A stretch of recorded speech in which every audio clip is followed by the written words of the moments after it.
RS Infotainment Elred Kumar தயாரிப்பில் விஜய் சேதுபதி சூரி இணைந்து நடிக்கும் விடுதலை பார்ட் 2 டிசம்பர் 20 முதல் திரையரங்குகளில். GT Holidays, South India's #1 travel brand.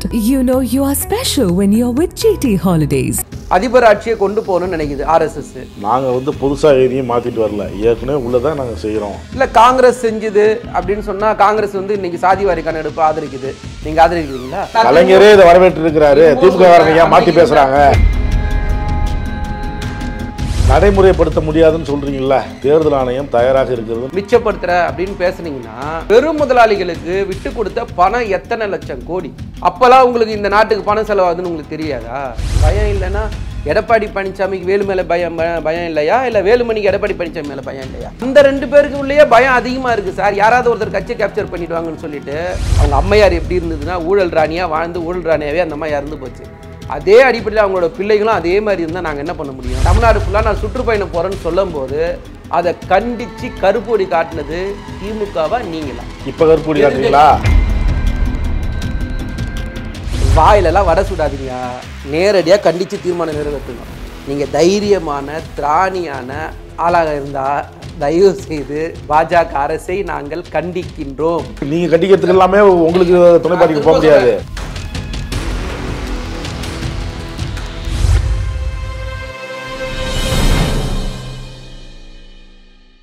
Nakkheeran நேயர்களுக்கு வணக்கம். இன்று நம்முடன் கருத்துக்களை பகிர்ந்து கொள்ள இணைந்திருக்கிறார் திமுக செய்தி தொடர்பாளர் மதிவாணன் அவர்கள். வணக்கம் சார்.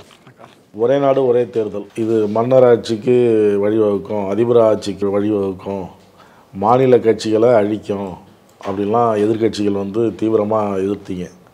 ஆனால் மத்திய அமைச்சரவை ஒப்புதல் கொடுத்தது. இப்போ நாடாளுமன்றத்துக்கு உள்ள அது வந்துருச்சு. அங்கே ஓட்டெடுப்பும் நடந்திருக்கு. இப்போ கூட்டுக்குழு ஆய்வுக்கும் போயிருக்கு, அனுப்பி வைக்கிறதுக்கு முடிவு செய்யப்பட்டிருக்கு அமித்ஷா சொல்லி. இல்லை, அதாவது மோடி அவர்கள் செய்கிற எந்த வேலையுமே தேவையில்லாத வேலை தான் எங்களை பொறுத்த வரைக்கும். ஏன்னா ஒரே மதம், ஒரே மொழி, ஒரே உணவு, ஒரே கலாச்சாரம், ஒரே வரி, ஒரே உரம், இப்படி இந்த ஒரே ஒரே ஒரே என்னும்போது ஒரு கட்டத்துக்கு மேலே என்ன ஆகிடும்னா ஒரு சர்வாதிகார போக்கை மட்டும்தான் வழிவகுக்குன்றதுக்கு தான் இது முதல் ஒரு காரணம். இந்த நாடுன்றது பல்வேறு சமஸ்தானங்களை ஒன்றிணைச்சி அதனோட அடிப்படையில் உருவாக்கப்பட்ட ஒரு நாடு தான் இந்த நாடு. அப்படி இந்த பல்வேறு சமஸ்தானங்களை இணைக்கும் போது நீங்கள் கொடுத்த வாக்குறுதின்னு ஒன்று இருக்குல்ல, இந்த ஒன்றியத்தை இணைக்கிறதுக்கு, இந்த ஒன்றியமாக உருவாகிறதுக்கு, அந்த வாக்குறுதியை இன்றைக்கி காற்றுல விட வேண்டிய அவசியம் என்ன? ஸோ இந்திய அரசியலமைப்பு சட்டம் ஒரு தேர்தல் நடந்தால் அடுத்த 5 ஆண்டுகளுக்கு அது இருக்கணும், அந்த ஆட்சி இருக்கணுன்றது தான் இந்திய அரசியலமைப்பு சட்டத்துடைய அடிநாதமே. இன்றைக்கி நீங்கள் என்ன சொல்கிறீங்கன்னா ஒரே தேர்தல் அப்படி எந்த அடிப்படையில் கொண்டு வரீங்க அப்படின்னு பார்த்தா இந்திய அரசியலமைப்பு சட்டத்தையே நீங்கள் திருத்த வேண்டிய கட்டாயத்தில் இருக்கீங்க. ஸோ இந்திய அரசியலமைப்பு சட்டத்தை திருத்தணும்னா என்ன பண்ணோம்னா 2/3 மெஜாரிட்டி வேணும். 2/3 மெஜாரிட்டினா இன்றைக்கி இருக்கிற கட்டத்தில் 362 பேர் இந்த மசோதாவுக்கு ஒப்புதல் கொடுக்கணும். ஆனால் இன்றைக்கி பிஜேபி கூட்டணியோடு சேர்த்து எத்தனை பேர் இருக்காங்க? 292 கூட இல்லை. எப்படி இந்த மசோதா முதல்ல வெற்றி பெறும்? இந்த மசோதா கொண்டு வந்ததே தப்பு, கொண்டு வர வேண்டிய அவசியமே கிடையாது. ஒரு மாநில உரிமையை முழுசாக பறித்து கூட்டாட்சி தத்துவத்தை முழுசாக சிதைக்க வேண்டிய ஒரு இடத்துல செய்ய வேண்டிய அவசியமும் முதல்ல இல்லை.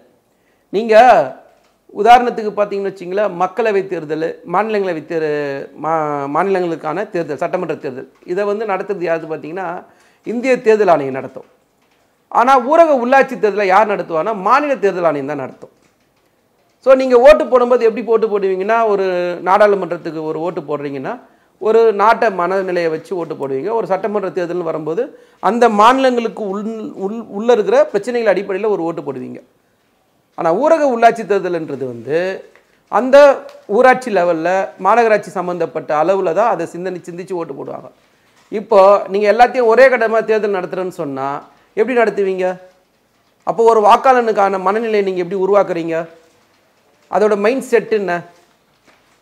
அப்போ நீங்கள் எல்லாத்தையுமே ஆர்எஸ்எஸ் சொல்லுது, ஆர்எஸ்எஸ் என்ன நினைக்குது, இந்த நாடு பல்வேறு மாநிலங்களாக இருக்கிறது அதுக்கு பிடிக்கல, ஒரு சர்வாதிகார நாடாக மாற்றணும்னு நினைக்குது, அதிபர் ஆட்சியை கொண்டு போகணும்னு நினைக்குது ஆர்எஸ்எஸ். அதோட அடிப்படையில் இந்த தேர்தல் கட்டத்தை நீங்கள் எடுத்துன்னு போனால் இது மக்களுக்கான முடிவு எப்படி இருக்கும்? இந்த இடத்துல 1951, 57, 62, 67 ஒரே நாடு ஒரே தேர்தல் தான் நடைபெற்றது. அங்கே காங்கிரஸ் மாநில ஆட்சிகளை காங்கிரஸ் கலைத்ததால் தான் தேர்தல் நேரமும் காலமும் மாறிச்சு. நாங்கள் புதுசாக எதையும் மாற்றிட்டு வரல, ஏற்கனவே உள்ளதான் நாங்கள் செய்கிறோம் அப்படிங்கிறாங்க. இல்லை காங்கிரஸ் செஞ்சுது அப்படின்னு சொன்னால் காங்கிரஸ் இன்னைக்கு சாதிவாரி கணக்கெடுப்பு ஆதரிக்குது. நீங்கள் ஆதரிக்கிறீங்களா? சொல்லுங்கள். உங்களுக்கு வேணும்னா காங்கிரஸ் ஆதரிக்குது, உங்களுக்கு வேணும்னா காங்கிரஸ் செய்தது, உங்களுக்கு வேணான்னா காங்கிரஸ் எல்லாம் கணக்கிடல. அப்படி தானே? அப்போ நேரத்துக்கு ஏற்ற மாதிரி வேஷம் போடுவீங்க. இந்த வேஷத்தை மக்கள் எவ்வளோ நாளைக்கு நம்புவாங்கன்னு நினைக்கிறீங்க? சட்டத்தை மாற்றுறது, சட்டத்தை உங்களுக்கு ஏற்ற மாதிரி வளைச்சது எல்லாமே நேரு குடும்பத்துக்காக அப்போ காங்கிரஸ் செஞ்சது தான். இப்போ நாங்கள் எதுவுமே செய்யலை நிர்மலா சீதாராமன் சொல்கிறாங்க, பாஜகங்க தானே சொல்கிறாங்க. நேரு குடும்பத்தை பற்றியோ காங்கிரஸை பற்றி பேசுக ஆர்எஸ்எஸ்க்கோ பிஜேபிக்கு என்ன சார் தகுதி இருக்குது? காங்கிரஸ் இல்லைன்னா இந்த நாட்டில் சுதந்திரம் அடைஞ்சிருக்க முடியுமா? இந்த நாட்டுடைய சுதந்திரத்துக்கும் ஆர்எஸ்எஸ்க்கும் பிஜேபிக்கு என்ன சம்பந்தம் இருக்குது சொல்லுங்கள். 2024 உட்காந்துட்டு திரும்ப 1947 கதையை பேசிட்டு இருக்கீங்க. நீங்கள் இன்னைக்கு என்ன தேவை அதை பேசுங்க. இன்னைக்கு மக்களுக்கு உணவு தேவையா? உணவு ஒரே நாடு ஒரே தேர்தல் மூலம் வளர்ச்சி அரசியல் உருவாகும் என்று முன்னாள் முதல்வர் கலைஞர் நெஞ்சுக்கு நீதி புத்தகத்தில் குறிப்பிட்டிருக்கிறாருதான் பாஜக எல்லாருமே சொல்றாங்க. கலைஞரே இதை வரவேற்று இருக்கிறாரு. திமுக மாற்றி பேசுறாங்க. திரும்பவும் சொல்றேன், அன்னைக்கு இருந்த காலகட்டமும் இன்னைக்கு இருக்கிற காலகட்டமும் ஒன்னா இருக்கா? வாஜ்பாய் காலத்தில் பிஜேபி கூட திமுக கூட்டணியில் இருந்தது. நாங்கள் ராமர் கோயில் ஆதரிச்சோமா? ஆர்டிகல் 370 ஆதரிச்சோமா? இல்லை பொது சிவில் சட்டத்தை ஆதரிச்சோமா? சொல்லுங்க சார். அன்னைக்கு இருந்த காலகட்டத்தில் இன்னைக்கு பிஜேபி இருக்கா? அன்னைக்கு அமித்ஷா மோடி மாதிரியான ஆட்கள் இன்னைக்கு இருக்காங்களா? ரெண்டுத்தையும் ஒப்பிட்டு பேசணுமா இல்லையா? காலம் தான் சார் எல்லாத்தையும் முடிவு பண்ணும். அன்னைக்கு சொன்னீங்கன்னா அன்னைக்கு இருந்த நிலைமை இன்னைக்கு இருக்க நிலைமை ஒன்று இருக்குன்னு நீங்கள் சொல்லுங்க பார்ப்போம். இன்னைக்கு உங்கள் ஆட்சி வளர்ச்சி கொடுப்பேன்னு சொன்னீங்க, வளர்ச்சி கொடுத்துட்டீங்களா? வந்ததுலேருந்தே தேவையில்லாத வேலை தான். டிமாண்டேஷன்ல இருந்து, ஜிஎஸ்டியில் இருந்து, அக்னிபாத் திட்டம், வேளாண் சட்டம், உணவு பாதுகாப்பு மசோதா, உதயமின் திட்டம் எல்லாம் தேவையில்லாத வேலை. மக்களுடைய வரி பணம் மிச்சமாகுங்கிறாங்க. எவ்வளவு மிச்சமாச்சு இந்த தேர்தல் நடைமுறைக்கு வந்தா? ஒரே நாடு ஒரே எவ்வளவு மிச்சமாகும் சொல்லுங்க சார். எவ்வளவு சார் கணக்கு சொல்லுங்க சார். ஒரு 5000 கோடி, ஒரு 10,000 கோடி, ஒரு 15,000 கோடி? இல்ல நான் தெளிவா கேட்கிறேன். நாட்டில் ஒவ்வொரு இடத்துலயும் வருஷம் பூராவே ஏதோ ஒரு இடத்துல தேர்தல் நடந்துகிட்டே இருக்கு. அதுக்காக கவனமா செலுத்த வேண்டியதாவே இருக்கு.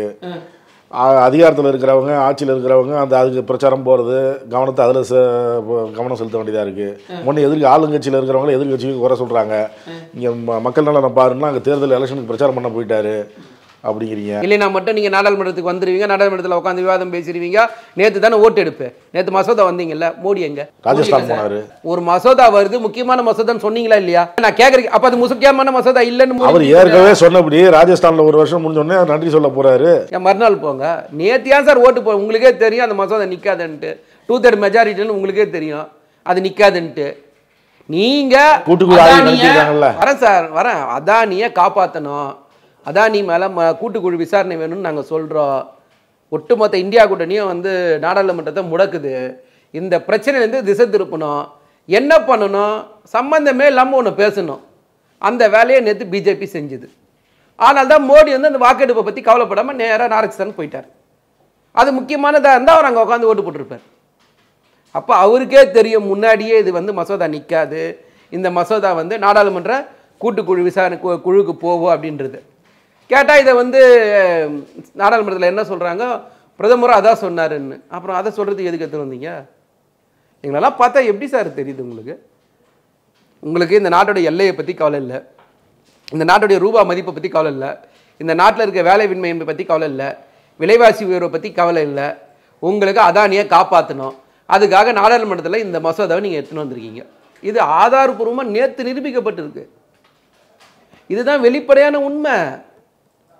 எந்த வகையிலையுமே இதை ஏற்றுக்கொள்ள முடியாது சார். நீங்கள் மாநிலத்துக்கான உரிமை மொத்தத்தையும் பறிக்கிறத தவிர வேறு என்ன சார் செய்வீங்க? இதில் கேட்டால் திரும்ப 1940 அப்படி இருந்தது, 30 அப்படி இருந்தது, இதையே பேசின்னு இருக்கீங்க. 2024 வாங்க சார். 24 என்ன பேச போறீங்கன்னு பேசுங்க. ஒரே நாடு ஒரே தேர்தல் வந்ததுன்னா 5 ஆண்டுகள் முழுமையாக ஒரு ஆட்சி இருக்கும் பொழுது மக்கள் நல பணிகளை வாக்குறுதி கொடுத்ததை நிறைவேற்றலாம் அப்படிங்கிறாங்க அவங்க. அப்போ இது வரைக்கும் 11 வருஷம் நீங்கள் ஆட்சியை வாக்குறுதி நிறைவேற்றலைன்றதை ஒத்துக்கிறீங்க. மாநில கட்சிகளே அங்கங்கே நிறைவேற்றலையே. நாங்கள் என்ன நிறைவேற்றலை சொல்லுங்க. நாங்கள் கொண்டு வந்த திட்டமோ நீங்கள் கொண்டு வந்த திட்டத்தையும் கொஞ்சம் பேச சொல்லுங்கள். நாங்கள் தேர தானே இருக்கிறோம் பிஜேபிக்கு விவாதம் பண்ணுறதுக்கு. இந்த சட்டம் இப்போ கொண்டு வந்ததுக்கு இப்போ ஒரே ஒரு காரணம் என்ன? இன்றைக்கி எல்லோரும் எதை பற்றி பேசுகிறாங்க? நேற்று மசோதா கொண்டு வந்தாங்களா? நேற்று அதானி விஷயம் போயிடுச்சா மறைச்சிட்டாங்களா? இன்றைக்கி அம்பேத்கரை பற்றி தேவையில்லாமல் பேசியிருக்காங்களா? இப்போ அம்பேத்கரை பற்றி பேசுகிறாங்களா? இதுதான் பிஜேபியோட வேலை. நீங்கள் சொல்கிறீங்க இங்கே ஒரு தேர்தல் நடக்குது, அங்கே ஒரு தேர்தல் நடக்குதுன்னு சொல்லிட்டு, உத்தரப்பிரதேசத்துக்கு போனால் ராமரை பற்றியும், ஒரிசாவுக்கு போனால் ஜெய் ஜெகநாத் பற்றி ஏன் பேசுகிறீங்க? ஏன் சார் மாற்றி மாற்றி பேசுகிறீங்க? அப்போ அந்த மாநிலத்துக்குன்னு ஒரு பண்பாடு இருக்குது, கலாச்சாரம் இருக்குது, இந்த மாநிலத்துக்குன்னு ஒரு பண்பாடு இருக்குது, கலாச்சாரம் இருக்குன்னு உணர்றீங்களா இல்லையா? மகாராஷ்டிரா பற்றி போனால் சிவாஜியை பற்றி பேசுகிறீங்க, குஜராத்துக்கு போனால் பட்டேலை பற்றி தானே பேசுகிறீங்க. ஏன் அப்படி மாற்றி மாற்றி பேசுகிறீங்க? அப்போ மகாராஷ்டிராவில் ஒரு அரசியல் பண்ணுன்னா அங்கே சிவாஜி பற்றி பேசுவீங்க, குஜராத்துக்கு போயிட்டு பேசுனா அங்கே வல்லபாய் பட்டேல் பற்றி பேசுவீங்க. இதானே நடக்குது. அப்போ ஒரு மாநிலத்துக்குன்னு ஒரு உரிமை இருக்குது, கலாச்சாரம் இருக்குது, பண்பாடு இருக்குது. இதெல்லாம் காப்பாற்றுன்னு சொல்லி தானே நீங்கள் இணைச்சிங்க. இன்னைக்கு இணைஞ்சதுக்கப்புறம் நீங்கள் இன்னைக்கு இத்தனை வருஷம் கழிச்சு நீங்கள் எல்லாத்தையும் உள்டாவா பண்ண என்ன அர்த்தம்? நீங்கள் சொல்கிற மாதிரி அந்த பெரும்பான்மை அவங்களுக்கு வரல, அந்த ஓட்டெடுப்பில் வரலனாலும் அதிகமாக ஆதரிக்கிறது உறுப்பினர் இங்கே இருக்கிறாங்க அப்படின்னு ஆய்வுகள் எடுத்து சொல்லுவோம். அப்படி அரசியலமைப்பு சட்டம் சொல்லலையே. அதுதானே அங்கே தானே அது அரசியலமைப்பு சட்டத்தை உருவாக்கணும். உங்களோட புத்தியில் தானே உருவாக்கிட்டாங்க. நீங்கள் இதுக்கப்புறம் நீங்கள் பொய்யா வெற்றி பெற்றுச்சு நீங்கள் சொன்னாலும் இது உச்சநீதிமன்றத்துக்கு போவோம். அது நடைமுறைப்படுத்தவே முடியாது சார். வெளிப்படையாக நீங்கள் உணரணும் சார். நடைமுறைப்படுத்த முடியாதுன்னு சொல்கிறீங்கள, சிக்கல் இருக்குன்னு சொல்கிறீங்கள, இது செயல்பாட்டில் கொண்டுட்டு வருது கஷ்டம், அது ஒத்துவராதுன்னு சொல்கிறீங்க. தேர்தல் ஆணையம் தயாராக இருக்கிறது சார். தேர்தல் ஆணையம் தயாராக இருக்குதுன்னு நீங்கள் சொல்கிறீங்களா சார்? நான் கேட்குறேன், ஒரு மாநிலத்துக்கு உதாரணத்துக்கு மகாராஷ்டிரா ஜார்க்கண்ட் எலெக்ஷன் வந்தது இல்லை சார். 3 மாநிலத்துக்கு தேர்தல் ஒன்றா நடத்துனீங்களா? 2 மாநிலத்துக்கு 2 கட்டமாக தேர்தல் நடத்துறீங்க, மகாராஷ்டிராவுக்கு தனியாக நடத்தல. அதையே உங்களால் ஒழுங்காக நடத்த முடியல. நீங்கள் எப்படி இந்தியா ஃபுல்லாக நடத்துறீங்க? சரி, இந்தியா ஃபுல்லாக நாடாளுமன்ற தேர்தல் நடத்துனீங்க, எத்தனை கட்டமாக நடத்துனீங்க? 7 கட்ட தேர்தல் நடத்துனீங்க. இப்போ எப்படி ஒரே கட்டமாக நடத்துவீங்க? அதுக்கு ஏற்ற மாதிரி ஆள் போடுவாங்க. எத்தனை லட்சம் மிஷின் வேணும் உங்ககிட்ட? எத்தனை லட்சம் மிஷின் இருக்குது? ஒரு மிஷினை வாங்கினா 3 டன்கார வராது. அப்போ திரும்ப திரும்ப செலவு பண்ணின்னு தான் இருப்பீங்களா? எல்லா கணக்கு ஒன்று தான் சார். வாழைப்பழ கதை தான் சார் இது. அதானே இது, அதான் இது. அப்படியே சொல்லிட்டு இருந்தா என்ன அர்த்தம்? இது அதுக்கான கட்டமைப்புல உருவாக்குவோங்கிறாங்க. எங்க உருவாக்குறது?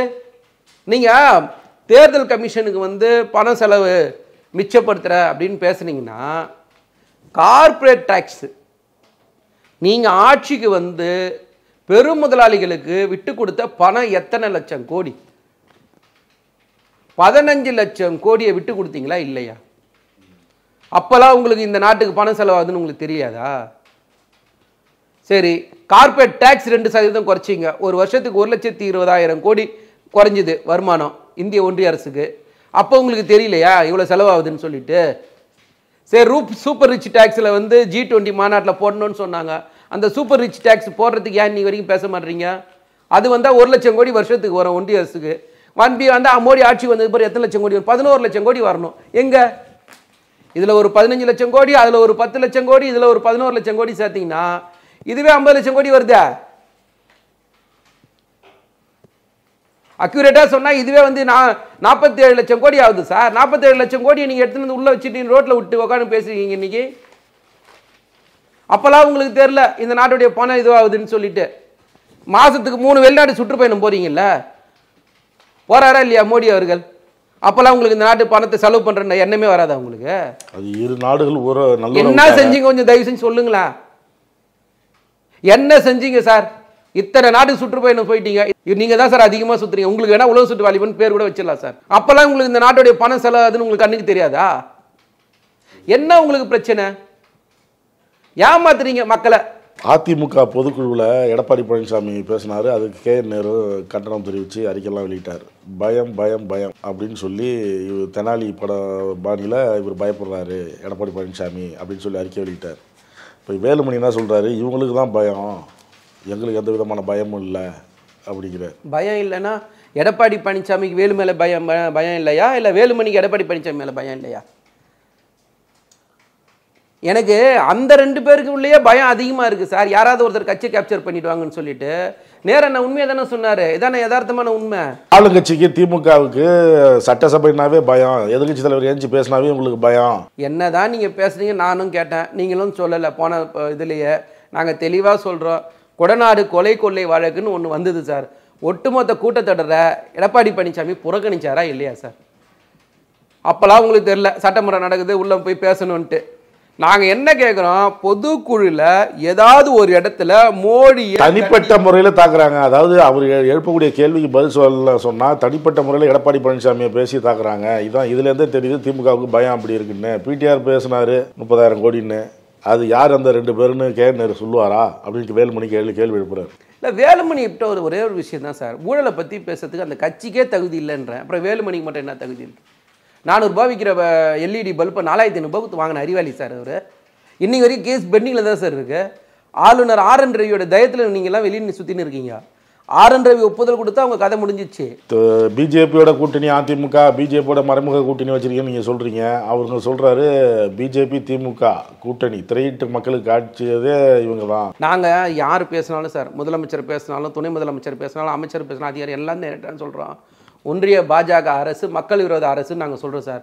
ஒன்றிய ஆட்சி ஆளுகின்ற ஒரு நிமிஷம் ஒன்றிய அதான் இல்ல ஜெயக்குமார் அதான் சொல்றாரு. இப்படி சொல்றீங்களா 2026 வரைக்கும் இவங்க இப்படிதான் சொல்லுவாங்க. அதுக்கப்புறம் பாருங்க இவங்க வந்து பாஜகவுக்கு பச்சை கொடி காட்டி அதுல சேர்ந்துருவாங்க. என்னடா இவ்வளவு எம்பி ஜெயிச்சிட்டோம், ஆனா வந்து அதிகாரம் கையில கிடைக்கலையே, அமைச்சரவை இப்ப கிடைக்கலையே, சம்பாதிக்க முடியலையேன்னு இவங்களுக்கு ஒரு வருத்தம் இருக்கு. 2026 வரைக்கும் இந்த நாடகம் அப்படியே போகும். அதுக்கப்புறம் இவங்க மாறிடுவாங்க. இரும்பு அடிச்ச கை சும்மா இருக்காது. அதனால இவங்களால சம்பாதிக்காம இருக்க முடியாது. கண்டிப்பா இவங்க பிஜேபி பக்கம் நவருவாங்க. ஜெயக்குமார் தான் சொல்றாரு. ஒரு கெட்டவனுக்கு பார்க்குறதெல்லாம் கெட்டதாக தெரியும், ஒரு நல்லவனுக்கு பார்க்குறதெல்லாம் நல்லதாக தெரியும். இதுக்கு ஒரு கதையே சொல்லுவாங்க. அந்த மாதிரி அதிமுககாரங்களுக்கு இதே வேலையாக போச்சு. அவங்க அம்மையார் எப்படி இருந்ததுன்னா ஊழல் ராணியாக வாழ்ந்து ஊழல் ராணியாகவே அந்த மாதிரி இறந்து போச்சு.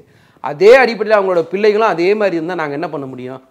அவங்களுக்கு அவ்வளோதான் மூளை சிந்திக்கும். நாங்கள் சொல்கிறது ஆதாரபூர்வமாக சொல்கிறோம். ஒன்றிய பாஜக அரசை கண்டித்து இந்த பொதுக்குழு தீர்மானம் நிறைவேற்றுகிறது ஒரு இடத்துல இருந்ததா? ஒன்றிய பாஜகவை ஆளுகின்ற மோடி அவர்களை கண்டித்து இப்படின்னு ஒரு தீர்மானம் இருந்ததா? இதான் எங்களுடைய கேள்வி. ஆனால் அதே மாநில அரசை பற்றி பேசும்போது தளபதி பேரை சொல்லி நீங்கள் கண்டிக்கிறீங்களா இல்லையா? என்ன முரண்பாடு, என்ன விஷயம்? ஒரு இடத்துல கண்டிப்பீங்க, ஒரு இடத்துல வலியுறுத்தீங்க. ரெண்டுத்தையும் வித்தியாசம் இருக்குதா இல்லையா? ஆட்சியில மாநிலத்தில் திமுக, ஒன்றியத்தை யார் ஆள்றா? ஒன்றியத்தை பாஜக ஆளுது. இங்கே திமுக ஆட்சியில் இருக்கு. ஆட்சியில் இருக்கிறவங்க ஒன்றியத்தை பலமா எழுதுங்க. சரி, ஜிஎஸ்டி பத்தி பேசணும்னா யாரை கண்டிக்கணும்? நானே கேட்கிறேன். தேர்தலை பத்தி இருக்க வர வலுவா கண்டிங்க அப்படின்னு சொல்றாங்க அவங்க. வேற என்ன? ஜிஎஸ்டியை பத்தி கண்டிச்சு ஒரு நிமிஷம் நான் கேட்கிற கேள்வி வெளியே கேட்கிறேன். ஜிஎஸ்டி கண்டித்து தீர்மானம் நிறைவேற்றணும், யாரை கண்டிச்சு தீர்மானம் நிறைவேற்றணும்? ஒன்றிய அரசு. சரி, தேர்தலை பத்தி கண்டிச்சு தீர்மானம் எல்லாமே ஒன்றிய அரசு தான். சரி, அப்ப ஏன் அதை பத்தி பேசல? இதானே கேள்வி. அதிகாரத்தில் இருக்கவங்க பேசுங்க. அப்ப நீங்க எதிர்கட்சியா இல்லையா? எதிர்கட்சியா இருக்கிறோம். ஆளுங்கட்சியா குறை சொல்றோம். இப்ப எதிர்கட்சி யாரு தமிழ்நாட்டுக்கு? நீங்க தானே. அப்போ ஒன்று அதை கண்டித்து தீர்மானம் நிறைவேற்றுங்க. நாங்கள் எதிர்கட்சியாக இருந்தோமா இல்லையா? இருந்தோம். இருக்கும்போது ஒன்றிய அரசை கண்டித்து ஆர்ப்பாட்டம் பண்ணோமா பண்ணலையா? சிஐஏ சட்டத்தை எதிர்த்து கண்டித்து ஆர்ப்பாட்டம் பண்ணியிருக்கோம். என்ஆர்சி என்பிஆர் கண்டித்து ஆதரவு பண்ணியிருக்கோம். அதே மாதிரி வந்து நாங்கள் எதிர்கட்சியாக இருக்கும்போது நீட்டுக்கு எதிராக ஆர்ப்பாட்டம் பண்ணியிருக்கோம். அதே மாதிரி வந்து இதை பாருங்க, அன்னைக்கு ஆர்.என். ரவி அன்னைக்கு ஆளுநராக இருந்தவர் தமிழ்நாடு ஃபுல்லாக நான் சுற்றுப்பயணம் போகிறேன்னு சொல்லும்போது அதை கண்டிச்சு கருப்பொடி காட்டினது திமுகவா நீங்களா? இப்ப கருப்பொடி காட்டுறீங்களா? ஏங்க எதிர்கட்சியா இருந்து வேலை செய்யற அதே வேலையை நீங்க செய்யுங்கன்றான். எதிர்கட்சியா இருந்து அதே மோடி கண்டிச்சு ஆர்ப்பாட்டம் பண்ணுங்க, ஆர்.என். ரவி கண்டிச்சு ஆர்ப்பாட்டம் பண்ணுங்க நாங்களும் சொல்றோம். செய்ய உங்களுக்கு துப்பு இல்லை, திராணி இல்லை, தைரியம் இல்லை.